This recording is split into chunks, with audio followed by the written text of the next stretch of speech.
जब भी कोई व्यक्ति गौतम बुद्ध के संघ में शामिल होता था तो बुद्ध उसे सबसे पहले शांत रहने के लिए कहते थे। ध्यान की अवस्था में जाने से पहले उस भिक्षु को शांत रहना सिखाया जाता था। आज के दौर में हर तरफ सौरी शोर है। इसकी वजह से दिमाग में तनाव पैदा होना लाजमी है।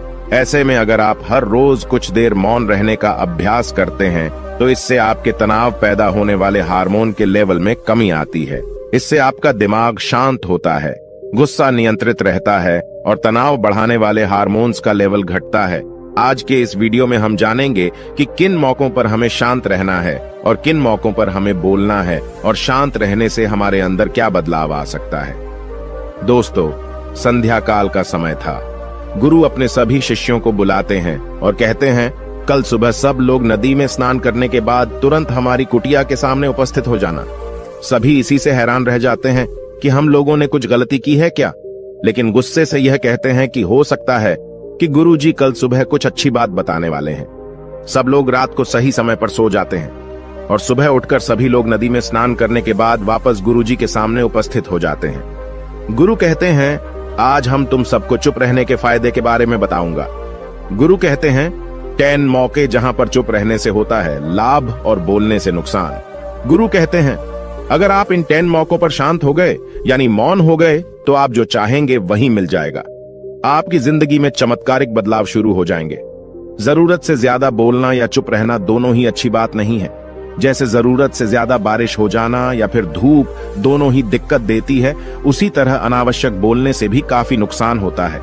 गुरु कहते हैं कि पहला ऐसा मौका जहां पर व्यक्ति को चुप रहना चाहिए, बिना तथ्य के ना बोले।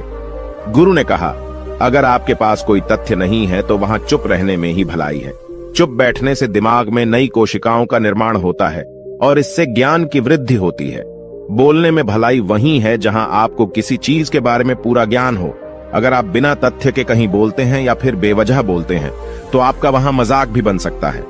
अगर आपके पास पर्याप्त जानकारी नहीं है, ऐसी जगह पर बोलने से आपका मजाक तो बनी रहेगी, साथ ही साथ लोगों का भरोसा भी आपसे उठने लगेगा।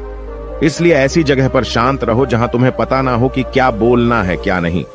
कई बार कुछ लोग ऐसे होते हैं जो हर जगह अपनी उपस्थिति बताने लगते हैं। उन्हें पता नहीं होता है कि हमें क्या बोलना है, लेकिन फिर भी बोलते जाते हैं और फिर बाद में दूसरे लोग उनके जाने के बाद उनका मजाक उड़ाते हैं। जब तक आपको उस तथ्य के बारे में अच्छा ज्ञान नहीं है, उसके बारे में पता नहीं है, तो वहां चुप रहना ही ज्यादा समझदारी है। गुरु ने कहा, दूसरा ऐसा मौका जहां पर व्यक्ति को चुप रहना चाहिए। शब्दों से न पहुंचे ठेस, अगर आपके शब्द किसी को मानसिक ठेस पहुंचा रहे हैं तो वहां चुप हो जाना चाहिए। कमजोर व्यक्ति के बारे में कुछ भी बोलकर आप महान नहीं बन सकते हैं। महान आप किसी कमजोर का साथ देने में बनेंगे। कई बार होता है कुछ लोग अपने से छोटे व्यक्ति को भला बुरा कहते रहते हैं। सामने वाला इंसान तो कद से आपसे छोटा है, वह आपको कुछ नहीं बोलेगा, लेकिन आप उसकी नजरों में गिरते चले जाएंगे। हो सकता है कि कल वह भी आपसे पद में बड़ा हो जाए। पद में आपसे जब वह बड़ा हो जाएगा तो आज जो रवैया आपका उसके साथ है, आने वाले समय में वह भी आपके साथ वही करेगा। आप किसी को नीचा दिखाकर बड़ा नहीं बन सकते हैं। बड़ा बनना है तो अपने से छोटे लोगों का इज्जत भी करना सीखें और साथ ही साथ बड़े लोगों का भी सम्मान करना चाहिए। लोगों को लगता है कि अगर वह अकड़कर बोलेंगे और सामने वाले को नीचा गिराने की कोशिश करेंगे तो वह बड़े बन जाएंगे, तो यह उन सब की भूल है। बड़े होने की बजाय आप उनकी नजरों में गिरते चले जाएंगे। गुरु ने आगे कहा, इसलिए शिष्यों, तुम सब जब भी बोलना आदर भाव से बोलना, ताकि तुम्हारी बात लोगों को अच्छी लगे। बोलने में भाई बहन, माता पिता, मित्र इत्यादि संबोधन शब्दों का इस्तेमाल जरूर करना। इससे तुम्हारी मान प्रतिष्ठा तो बढ़ेगी ही, साथ ही साथ लोगों की नजरों में तुम समझदार व्यक्ति बनते जाओगे। गुरु ने आगे कहा, तीसरा मौका जहां पर व्यक्ति को चुप रहने में ही भलाई है। क्रोध या घृणा करने वाले लोग, जब कोई अपना या सगा संबंधी आप पर क्रोध कर रहा हो, आपका अपमान कर रहा हो, तो आपको उस वक्त चुप रहना चाहिए ताकि सामने वाले का गुब्बारा पूरी तरह से फट जाए। आप यदि सही हैं तो उसे कतई माफीनामा गए और चुप रहकर ही सही समय का इंतजार करें। वह खुद आपसे माफी मांग लेगा जब उसे अपनी गलती का एहसास हो जाएगा। गुरु आगे कहते हैं कि अगर आपका कोई सगा संबंधी आप पर क्रोध कर रहा हो और आप उस समय शांत हैं, तो यह आदर सम्मान देने की निशानी होती है। इससे न कोई छोटा होता है और न ही बड़ा। अगर आपको क्रोध आ रहा है तो आप या तो वहां से किसी का अनादर किए बिना चले जाएं या फिर चुप रहें। क्रोध करने से आपके रिश्ते, खराब होंगे। क्रोध करने से हमेशा क्रोध करने वाले व्यक्ति का ही बुरा होता है। गुरु आगे कहते हैं कि एक बार की बात है, एक सांप जंगल से भागते हुए किसी राजा के घर में पहुंच गया। लोगों ने छेड़खानी की तो वह बहुत ही गुस्सा हो गया, जिससे घर में जो तलवार पड़ी हुई थी उसी को लपेटकर कसने लगा और धीरे धीरे उसका पूरा शरीर कट गया। ठीक उसी प्रकार हमारा गुस्सा भी हमारे शरीर को तलवार की भांति काटता रहता है। गुस्सा ध्यान से खत्म होता है प्रतिदिन।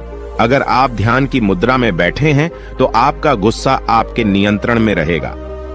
गुरु आगे कहते हैं कि यह तरीका है कि आप प्रतिदिन ध्यान का अभ्यास करें।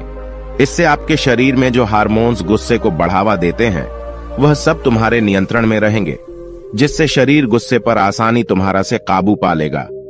लेकिन एक तरीका यह भी है कि जब भी आपको गुस्सा आए तो आप यह समझने का प्रयास करो कि क्या मेरा गुस्सा जायज है या नहीं। हमें वहां पर बोलना चाहिए कि नहीं। जब आप खुद इस बात का आकलन लगा पाएंगे तो आपको खुद पता चल जाएगा कि हमें गुस्सा करना चाहिए या नहीं। फिर भी आपको गुस्सा आ रहा है तो आप वहां से हटने का प्रयास करें, वहां से दूर चले जाएं। धीरे धीरे समय के साथ आपका दिमाग शांत हो जाएगा। गुरु ने कहा, चौथा ऐसा मौका जहां पर इंसान को बहुत ही समझदारी के साथ काम लेना चाहिए, वहां पर आपको चुप रहना ही चाहिए, जहां पर उस मुद्दे से आपका कोई संबंध ना हो। अगर आपका किसी मुद्दे से कोई संबंध ना हो तो वहां आपका चुप रहना बनता है। बिना किसी वजह अगर आप दूसरे के मुद्दे पर बोलेंगे तो यह आपके लिए अनिष्टकारी होगा। इसमें केवल और केवल आपका ही नुकसान है। जल्द ही आप किसी दो लोगों के बीच हो रहे विवाद में जल्दी अपनी टांग न डालें। अगर सामने वाला आपको बुला रहा है अपना झगड़ा शांत करवाने के लिए तो ही आप वहां पर जाएं। किसी की व्यक्तिगत जिंदगी में दखल अंदाजी नहीं देनी चाहिए जब तक कि वह व्यक्ति आपको नहीं बुलाता है। अपने झगड़े को शांत करवाने के लिए कुछ लोग फालतू में दूसरे के विवाद में कूद पड़ते हैं। इससे उनके मान सम्मान मर्यादा पर लोग उंगली उठाने लगते हैं। गुरु कहते हैं कि 10 मौकों में 5वां ऐसा मौका जहां पर व्यक्ति को बहुत ही समझदारी के साथ चुप रहना चाहिए।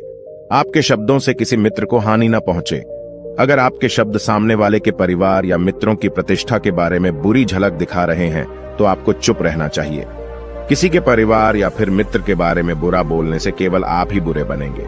जो चीज आसानी से खत्म की जा सकती है उसे अपने शब्दों से बड़ा न करें। बिना चिल्लाए बात करने का प्रयास करते रहना चाहिए। अगर आप बिना चिल्लाए कोई बात नहीं कह सकते तो आपका चुप रहने में ही भलाई है। किसी पर चिल्लाने से आपके व्यवहार के बारे में पता चलता है। ज्यादा बोलने से चीजें हमेशा खराब ही होती हैं। कई बार कुछ रिश्ते ज्यादा तेज बोलने की वजह से टूट जाते हैं। इसलिए अपनी आवाज में मीठापन लाएं। आपके शब्दों से आपके दोस्त को हानि नहीं पहुंचनी चाहिए। कभी कभी दोस्तों के जब हम मजाक हैं तो रहे कि आपके शब्दों से किसी का अनादर ना हो। मजाक को भी हमेशा शब्दों के मायने में ही रखें। जहां किसी को शब्दों से चोट लगे वहां चुप हो जाएं। ज्यादा बोलने से हमेशा नुकसान ही होता है। किसी और की प्रतिष्ठा को अपने शब्दों के माध्यम से उसे हानि नहीं पहुंचानी चाहिए। यदि आपके शब्दों से किसी और की प्रतिष्ठा को ठेस पहुंच रही है तो वहां आपको चुप हो जाना चाहिए। जब कोई व्यक्ति आपके सामने नहीं है तो आप उस व्यक्ति के बारे में बुरे शब्द किसी तीसरे व्यक्ति के सामने न बोलें। गुरु कहते हैं, छठा मौका जहां पर व्यक्ति को चुप रहना चाहिए, जब कोई कर रहा हो किसी की बुराई। जब कोई आदमी आपके सामने किसी तीसरे आदमी की बुराई कर रहा हो तब तुम्हें चुप रहकर बस सुनना चाहिए। अपनी राय व्यक्त नहीं करना चाहिए, क्योंकि जो आज आपके सामने किसी तीसरे की बुराई कर रहा है वह कल किसी और के सामने आपकी बुराई भी कर सकता है। यदि आपने कुछ कहा है तो नीति शास्त्र के अनुसार जो अपने मुंह को बंद रखता है और बुद्धि से काम करता है वही इंसान समझदार होता है। बिना जरूरत के बोलना, किसी के बारे में किसी के बीच में बोलना यह गलत बात है। कभी कभी हमारे लिए बुद्धिमानी इसी में होती है कि हमें अपना मुंह ऐसी जगह पर नहीं खोलना चाहिए। गुरु आगे कहते हैं कि 10 मौकों में 7वां ऐसा मौका जहां पर व्यक्ति को चुप रहना चाहिए, जब कोई नहीं समझे आपकी भावना। यदि आपको लग रहा है कि कोई व्यक्ति आपकी भावना, दुख या परेशानी को शब्दों में नहीं समझ रहा है, यदि आपको लग रहा है कि सामने वाला व्यक्ति आपकी भावना या दुख को या आपकी जो परेशानी है उसको वह समझ नहीं पा रहा है या समझने का प्रयास ही नहीं कर रहा है या वह आपको ध्यान से सुन ही नहीं पा रहा है, तो ऐसे व्यक्ति के सामने आप चुप ही रहें। क्योंकि ऐसे लोगों को आपकी भावना या दुख से कोई मतलब नहीं होता है। ऐसे लोगों को अपना राज बताकर आप पछताएंगे ही बाद में। इसलिए हर किसी को अपने मन की बात नहीं बतानी चाहिए। अगर आपको लग रहा है कि सामने वाला आपकी बात को नहीं समझ पा रहा है, आपकी भावनाओं को नहीं समझ पा रहा है, तो वहां पर आपको नहीं बोलना चाहिए, क्योंकि आज में आपका मजाक ही बन जाएगा जब आपको लगने लगे कि सामने वाला आपकी भावनाओं को ठीक तरीके से समझ रहा है, आप जो कह रहे हैं वह ठीक से सुन रहा है, तभी आप उसे अपनी बात कहें। गुरु कहते हैं कि 8वां मौका जहां पर आपको चुप रहना चाहिए, जब कोई इंसान अपना दुख व्यक्त करे। यदि कोई इंसान अपने दुख या परेशानी को आपको बता रहा है, तो इसका मतलब यह है कि वह आपको अपना समझ रहा है। ऐसे में तुरंत ही उसे समाधान बताने के बजाय चुप रहकर उसके दुख या समस्या को सुने। उसके दुख या समस्या को किसी और को न बताएं। वह इसलिए नहीं बता रहा है कि उसकी समस्याओं का समाधान कर देंगे, बल्कि वह इसलिए भी बता रहा है कि सामने वाला उसकी बात को समझ रहा है। कई बार बताने से दुख कम हो जाते हैं। आपको अपना दुख इसलिए बता रहा होगा कि उसे लग रहा है कि आप उसकी बात को समझ रहे हैं। दुख बांटने से कम हो जाता है। इसलिए जब कोई व्यक्ति अपना दुख आपसे व्यक्त करे, तो आप चुप मारकर उसकी बात को बहुत ही ध्यान से सुनें, ताकि उसके दुख कम हो जाएं। उसके मन का बोझ हल्का हो जाए, क्योंकि उसके मन में जो भी बातें थीं, वह आपको सब बता दिया। गुरु आगे कहते हैं कि 10 जगहों में 9 ही ऐसी जगह जहां पर आपको चुप रहना चाहिए। जहां पर दुष्ट प्रकृति के लोग रह रहे हों और गाली गलौज कर रहे हों, तो आप वहां पर मत जाइए। ऐसी जगहों से आप चुपचाप निकल जाएं, अर्थात अपनी प्रतिक्रिया दिए बिना आप वहां से चले जाएं, क्योंकि जिसकी जुबान खराब होती है, जो दुष्ट प्रकृति के लोग होते हैं, उनको आप ऐसे समय में नहीं समझा सकते हैं। जब उनका दिमाग पूरी तरह से शांत हो जाए, तभी वह आपकी बात सुनेंगे।